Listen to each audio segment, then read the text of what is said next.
Fyrirtækið Pabco líklega fyrst og fremst þekkt fyrir að selja og framleiða hreinlætispappír. Fyrirtækið hefur stækkað verulega á undanförnum árum og vöru úrvalið hefur aukist jafnt og þétt. Pabco 30 ára gamalt fyrirtæki. Fyrir 11 árum síðan keypti fjölskylda frá Akureyri fyrirtækið. Í þessari viku eru liðin 5 ár síðan söludeild tók til starfa á Akureyri. Pabco í grunninn framleiðslufyrirtæki á hreinlætispappír og í klósett og eldhúsölum, en hefur svona í gegnum tíma verið að þróast út í því að færa meira í rekstravörur í gegnum tíðina og orðið núna bara söluaðilega á öllu helstu hreinlætisvörum og efnum til þess.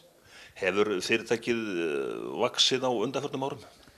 Já, það hefur verið gríðarlega vöxtur undanfarin ár og okkur hefur gengið mjög vel bæði í aukningu á neytendasviði sem eru verslana sem við erum með og svo líka í þessum fyrirtæki og rekstrarsviði sem við störtum fyrir nokkrum árum. Fyrirtækið í raun og veru akureyst. Já, það náttúrulega í grunninn er gamla fjölskyldan sem við áttum hérna Ásprönd á sínum tíma og við kaupum Pabco fyrir rétt rúmum 11 árum síðan. Og þá fer bara all fjölskyldan á einu bretti og við höfum alltaf sterkar tengingar hérna heima. Við erum 3 bræður sem reka með þetta fyrirtæki en foreldrar okkar ennþá hérna í kringum okkur. Og þess vegna erum við líka bara mjög stoltir af þessu útibúi hér, búið að vaxa og dafna hérna á Akureyri. Hversu margir starfa hjá fyrirtækinu í dag? Það eru 45 starfsmenn cirka sem eru í dag og sem er mjög gott af því að þegar við kaupum fyrirtæki þá eru 12 manns að vinna þetta. En við erum búin að taka að okkar mati allavega nauðsynleg skref til þess að þróa fyrirtækið þannig að við náum að bara fljóta og vaxa og dafna með markaðnum. Það var kannski að sér að lagi að fara út í þessi efni sem þurftum með, þar sé sápur og hanska og allt sem þarf til reksturinn á veitingastöðum, eldhúsum, klósettum, bara í skólum og hverju sem er. Hvar vöxturinn helstur þá sérðu svona fyrir? Það veitingahúsageirinn og hótel og annað þvíumlíkt? Já, það þessi svokallaði fyrirtækjarekstur. Það sem við höfum verið að vaxa langmest. Við höfum verið að bæta okkar vörukörfu til að sinna þeim þörfum og erum komin í þvottavélakerfi og allt sem þarf eiginlega í kringum þetta. Og í raun og veru höfum við bara verið svona aðlaðast með fyrirtækjunum í gegnum tíðina frá því við störtum þessu og það náttúrulega bara koma hækkandi kröfur og við höfum náð að fylgja því vel með sérstaklega bara góðum verðum en líka bara frábæri þjónustu. Það kannski okkar helsti og stærsti kostur í dag. En þið finnið væntanlega fyrir því að ferðamönnum að fjölga og svo framvið sem að þurfa ykkar vörur?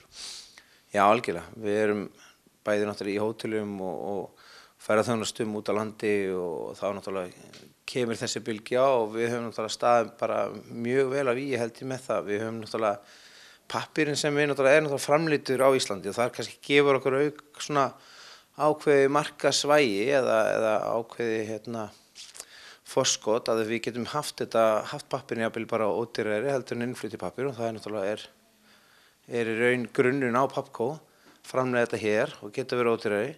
En svo hafa náttúrulega þessi efni fyllt alltaf með núna og sem gerir okkur bara enn samkeppnishæfari. Útibúið hérna á Akureyri, það nokkuð öflugt. Það kannski vegna þess að þið eigið uppruna ykkar hérna? Kannski, en ég held að segja aðalega bara því það bara vel gert frá upphafi. Við höfum fengið bara mjög gott starfsfólk hérna með okkur og þetta kannski runnið frá hugmynd að hún Fannari sem rekur útibúið núna og hefur rekið frá upphafi að hann var að vinna í þessum geira fyrir sunnan og var starfsmaður þar og hafði þessu hugmynd að opna þetta og við ákváðum bara að fylgja þeim krafti og slá til og opna útibú og hann hefur bara staðið sem bríðum og búinn að byggja upp mjög frábæra verslun og umhverfi hérna á Akureyri. Fannar, hvaða þjónustu veitið þið hérna á Akureyri? Jú, við bara veitum að skoða þjónustu við mögulega getum og hér hringja kúnnar, við förum að heimsækjum kúnnan okkar og þeir fá vörun annarkur samdægus eða daginn eftir ef að þannig á við eða þá bara þegar þeim hendar. Svo kemur náttúrulega fjöldi fólksinga líka til okkar. Þeir eru búin að starfa hérna í 5 ár núna?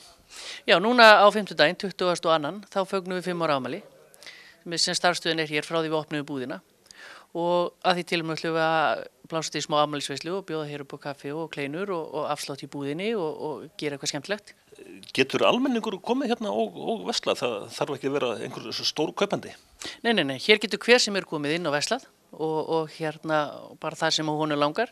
Hér erum við mikið í fjáröflun líka, semst með skólum, íþróttafélögum og þar eftir. Og þau koma hérna að versla og margir koma og sækja bara einn balla og þar fram til göttuna. Þarf ekki alltaf að vera þessi stóra fjáröflun. En ykkar þjónustu svæði, það þá norður og jafnvel Austurland? Við erum með svæði í raun og frá Hvammstanga og alveg austur að Höfn. Við erum með semst einn aðila austur á Egilsstöðum sem með útibú fyrir okkur þar, okkar starfsmaður sem tilheyrir útibúinu hér. Þannig að við erum með ansi stórt dreifingarsvæði hérna á Norðurlandinu, og Austurlandi. En ykkar lagar, það er afgreitt út af ykkar lagar hérna, það er ekki bara pantað beint úr Reykjavík sem að svo keyrt til kúnnans? Nei, hér erum við með lager, fáum vörur hér á hverju morgni og erum með einn starfsmann bara í því að keyra út fyrir okkur og taka til og hann keyrir vörunni til kúnnans þannig að kúnni fær vörun og eins þegar við förum út á land, Sauðárkrók, Blönduós, þá förum við yfirleitt með fullan bíl af vörum og erum að skilja vörur eftir hjá kúnnuna þar sem við komum.